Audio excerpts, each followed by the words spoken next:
Dois fatos nesta semana mostram a situação atual do balanço de poder do Supremo Tribunal Federal com o resto dos poderes do Brasil, o Legislativo e o Executivo. Esses dois fatos são, primeiro, a votação no Senado da PEC que limita as decisões monocráticas do Supremo, aquelas decisões que um ministro só toma sozinho, e, por outro lado, o segundo elemento é a indicação de Flávio Dino por Lula da Silva para compor o Supremo Tribunal Federal. Os dois mostram como o Supremo está exacerbando o seu poder e exercendo poderes que a Constituição não lhe atribui. E isso é possível depreender não pelo que eu digo, mas pelo que dizem os próprios ministros. Bom, em primeiro lugar, a PEC. A PEC é votada no Senado Federal, é uma PEC que limita as decisões que um ministro pode tomar sozinho no Supremo, sem sequer submeter ao colegiado, aos seus colegas. Veja como Gilmar Mendes reclama da limitação deste poder. Por quê? Porque as decisões do Supremo para tratar de políticas públicas ficariam restritas a decisões colegiadas. Um juiz sozinho não poderia mais limitar políticas públicas no Brasil. Nesse sentido, causa perplexidade que o texto aprovado pelo Senado tenha sido cirúrgico ao proibir decisões monocráticas no curso de ações que questionem políticas públicas, como casos que ocorreram: facilitação de acesso a armas de fogo pela população ou desmonte de políticas ambientais. Foram as liminares que foram concedidas naquele momento. E ainda ao criticar essa proposta de alteração na Constituição, Gilmar Mendes ainda dá uma cutucadinha dizendo isso. Ainda bem que não se lembraram de impedir concessão de liminar em habeas corpus.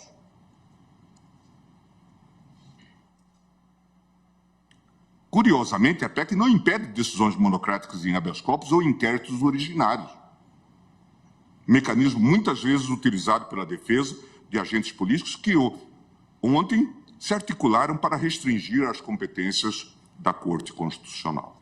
Quer dizer, os habeas corpus, isso foi uma lembrança ao Congresso Nacional de que, ao fim e ao cabo, os habeas corpus de Vossas Excelências vêm todas aqui para a gente julgar. Ora, Gilmar Mendes está brabo de não poder mais mexer em política pública de forma monocrática, de forma unilateral, sozinho, sem sequer submeter ao Congresso. Bom, primeiro, vamos ver algum exemplo disso. Um exemplo disso é a lei das estatais, que teria impedido, por exemplo, Mercadante de assumir o cargo que ocupa. E a lei das estatais resultou lá da Lava Jato, para proteger as estatais contra essa tomada de poder e esse aparelhamento das estatais para exercício até da corrupção. Isso era para preservar as estatais. Mas Lewandowski, numa canetada, afastou uma lei que foi votada no Congresso Nacional. E foi votada porque lá deveria ser votada. Porque as políticas públicas no Brasil, elas se dividem em dois grupos. Aquelas que são exercidas diretamente pelo Poder Executivo, a partir do seu poder de regulamentar e do exercício da administração pública, e aquelas que precisam de autorização legislativa. Não há política pública que dependa do Supremo Tribunal Federal.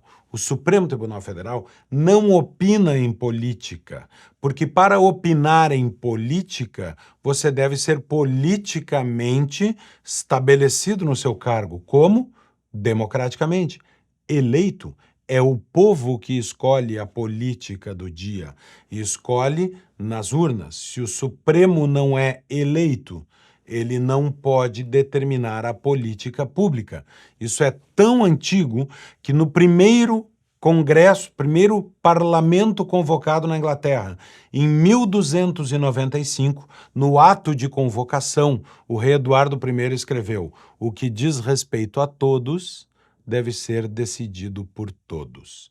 Portanto, a lei que diz respeito a todos tem que ser democraticamente feita, Quando o Supremo simplesmente, com uma só caneta, rasga isso, o que está dizendo é: isso diz respeito a todos, mas eu decido sozinho. Não preciso nem sequer submeter aos demais ministros do Supremo Tribunal Federal. Isso é uma clara invasão de poderes. E por que é uma clara invasão de poderes? Veja os exemplos de política pública que foram desfeitas pelo Supremo Tribunal Federal. É necessário ter em perspectiva que, caso a proposta que limita as decisões monocráticas já estivesse em vigor, o tribunal teria sido impedido de interromper políticas públicas altamente lesivas para a sociedade.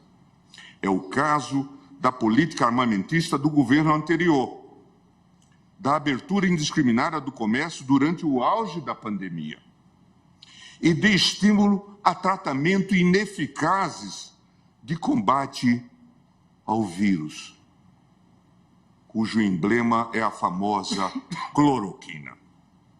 Não é necessário muito esforço argumentativo para demonstrar os danos que teriam sido impostos à sociedade caso a Corte estivesse limitada, num passado recente, pelas amarras burocráticas desta PEC. Ou seja, que não é uma matéria de direito constitucional, é uma matéria de adequação da política pública.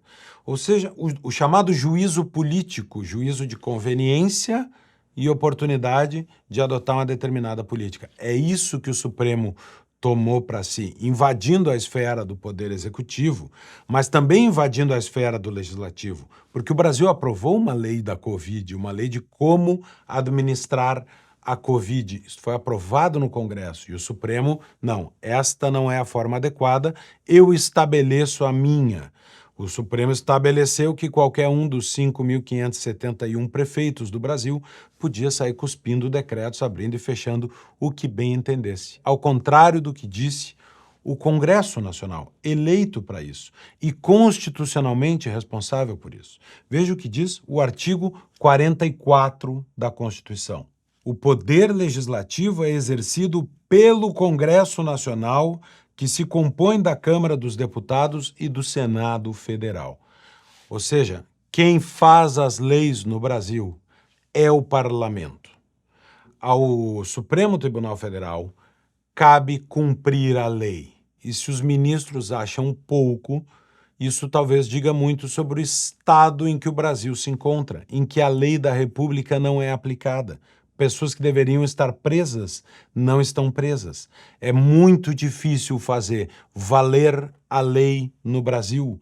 Por quê? Porque aqueles que deveriam fazer valer a lei estão preocupados em exercer outro poder, exercer a legislação, fazer leis ou exercer a política pública que compete ao chefe do Executivo.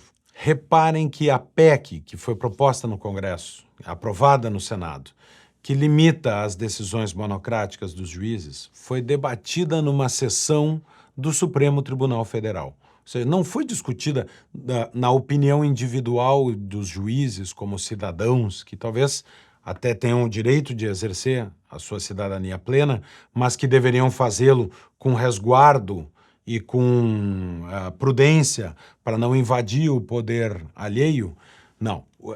O Supremo achou por bem discutir uma proposta de emenda que tramita no Congresso numa sessão do Supremo Tribunal Federal antes de fazer o seu trabalho, que é julgar os processos que lá estão. Então o Supremo abriu a sessão, o ministro Barroso leu uma declaração da Corte dizendo que aquela medida era desnecessária, porque o Supremo, afinal de contas, resolvia isso através do seu regimento, e depois passou a palavra para Gilmar Mendes tecer os seus comentários sobre um projeto que está no Poder Legislativo. Isso é uma clara invasão de poder. Isso é uma clara ação do Poder Judiciário se imiscuindo no Poder Legislativo. Absolutamente inconstitucional. Porque sim, é verdade, o Supremo tem, pelo artigo 102, o papel de zelar pela Constituição, mas ele não é o único que zela pela Constituição. Há um poder que o Supremo não tem e que quem deve zelar por ele é o Poder Legislativo. Veja o artigo 49, inciso 11 da Constituição. Artigo 49. É da competência exclusiva do Congresso Nacional, inciso 11, zelar pela preservação de sua competência legislativa em face da atribuição normativa dos outros poderes. O que a Constituição diz, e esta deveria ser a resposta que o Supremo deveria buscar? Primeiro, na Constituição, o que ela diz? Que é o legislativo quem legisla e que compete ao legislativo proteger o seu poder de legislar contra os outros poderes. Isso é, proteger a sua competência contra a capacidade normativa dos outros poderes. A Constituição diz que a lei que sai do Congresso é maior que o regimento do Supremo Tribunal Federal. Isto é o que diz a Constituição. Mas não é isso que os ministros foram buscar. Eles foram acusar o Congresso Nacional de estar agindo contra o Supremo e ameaçaram retaliação. Esta retaliação, este rompimento é, abre aspas, como disse esta jornalista, o fim da lua de mel. Ora, talvez não seja necessário lembrar que toda lua de mel é precedida de um casamento. Esta jornalista, que se gaba de receber WhatsApps dos ministros enquanto assistem juntos entrevistas e ficam comentando com intimidade, estas jornalistas se gabam de gozar da intimidade desses ministros para trocar memes, inclusive, por WhatsApp. Isto, na verdade, é revelador. Eles estão dispostos a tudo para proteger um poder que a Constituição não lhes dá. O poder de administrar a política pública e de agora interferir no poder legislativo. Basta ver que saíram a dar telefonemas para os senadores. Inclusive, Jacques Wagner reconheceu que recebeu um telefonema do ministro Gilmar Mendes, que não estava nada satisfeito com o voto que ele havia dado. Não, eu recebi só uma ligação do ministro Gilmar. Como é que foi? Óbvio que ele não estava satisfeito. Isso por si só deveria ser um escândalo que ocupasse todas as capas de jornal do Brasil, todos os editoriais dos jornais escritos, falados e televisionados.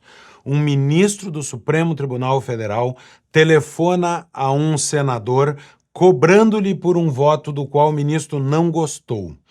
Isto é um escândalo constitucional em qualquer país sério. Isso é a destruição da separação de poderes prevista na Constituição.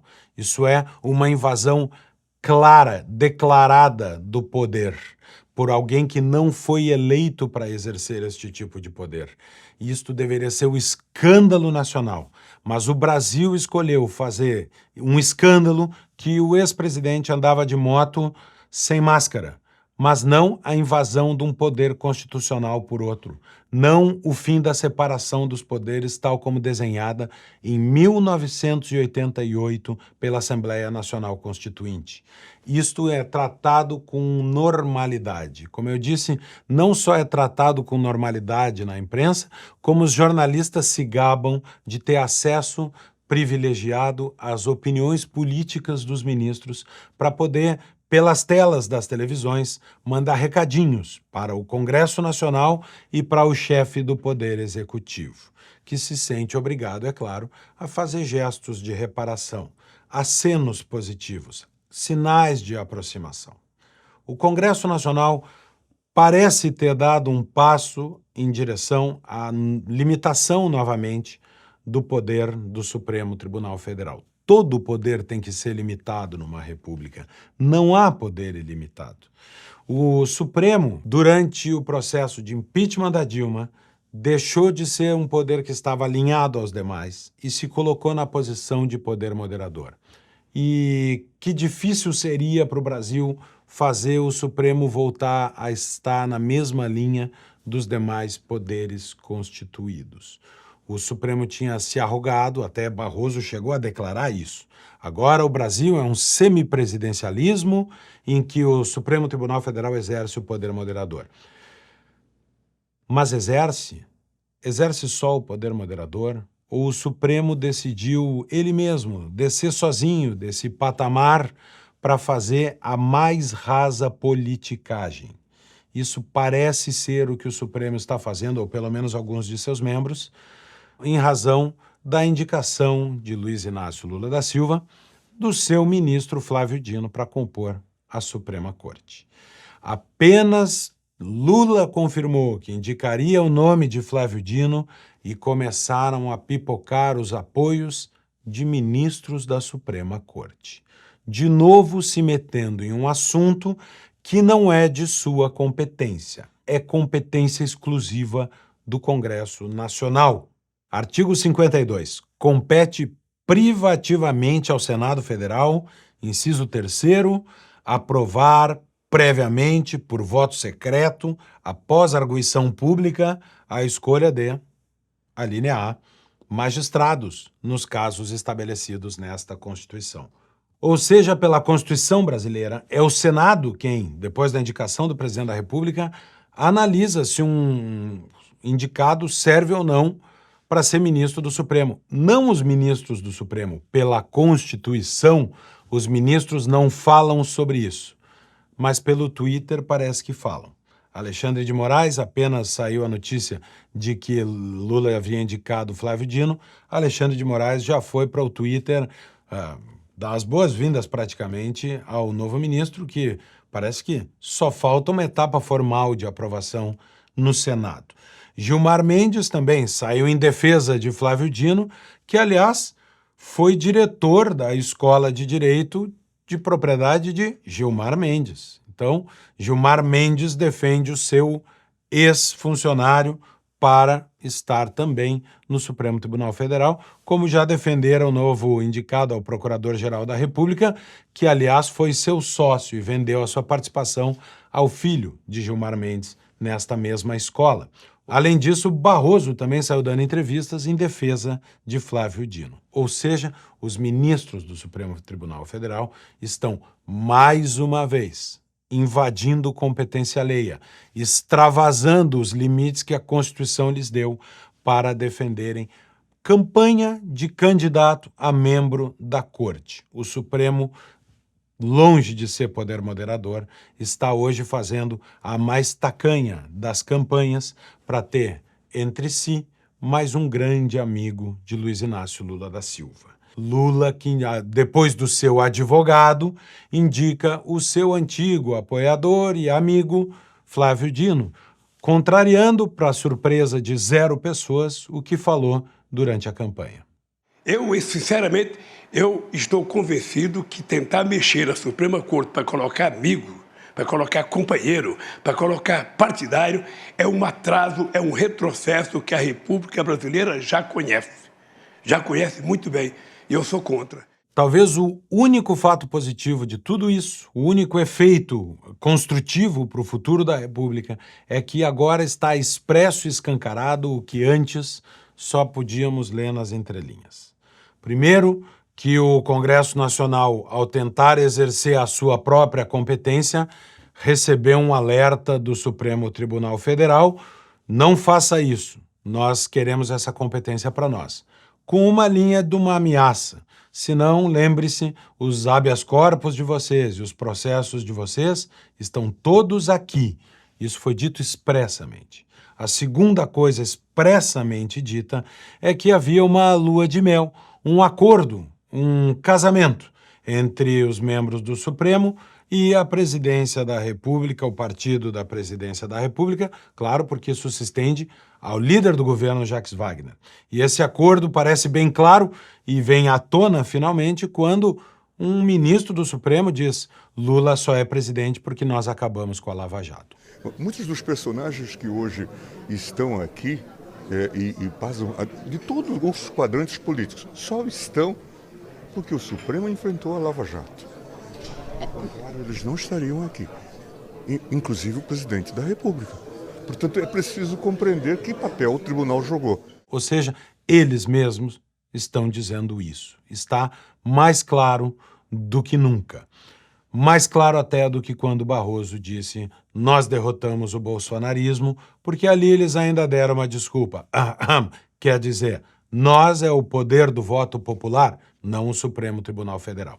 Agora, Gilmar Mendes esclarece, não. Foi porque nós enfrentamos a Lava Jato que Lula conseguiu chegar à presidência da República. E, portanto, tudo que alguém do governo de Lula fizer contra a atual composição do Supremo ou contra a opinião deles é traição. Traição de uma aliança que não está bem clara, mas que basta olhar para ver que ela existe. O que fazer com tudo isso? Nós todos teremos que colocar a nossa esperança nas mãos do Senado Federal. O Senado é a última instância constitucional capaz de frear esse avanço inconstitucional, anticonstitucional, antidemocrático, contrário à separação de poderes que o Supremo Tribunal Federal vem investindo. Só o Senado pode, por exemplo, barrar a nomeação de Flávio Dino. Só o Senado pode desengavetar a ação de impeachment de algum ministro que tenha rompido a ordem constitucional. Só o Senado Federal. E isso tem data para acontecer. A Constituição de 1988 será novamente julgada no Congresso, no Senado, no plenário do Senado Federal, no dia 13 de dezembro de 2023, no dia em que o Senado vai analisar a indicação de Flávio Dino, ex-membro do Partido Comunista, abre aspas, comunista graças a Deus. O Flávio Dino que perdeu as imagens do 8 de janeiro. O Flávio Dino que comanda um ministério onde há reuniões com a dama do tráfico. Este Flávio Dino será sabatinado no Congresso em 13 de dezembro. E esta é a data em que todos nós estaremos olhando para o Senado Federal para saber se o Senado decidirá salvar a Constituição ou enterrá-la de vez. De certa forma, como disse Pedro Bial na queda do Muro de Berlim, que aquele dia era o último dia de 1917, o ano da Revolução Russa, para nós, no Brasil, 13 de dezembro de 2023, dependendo do Senado Federal, pode ser o último dia da Constituição de 1988.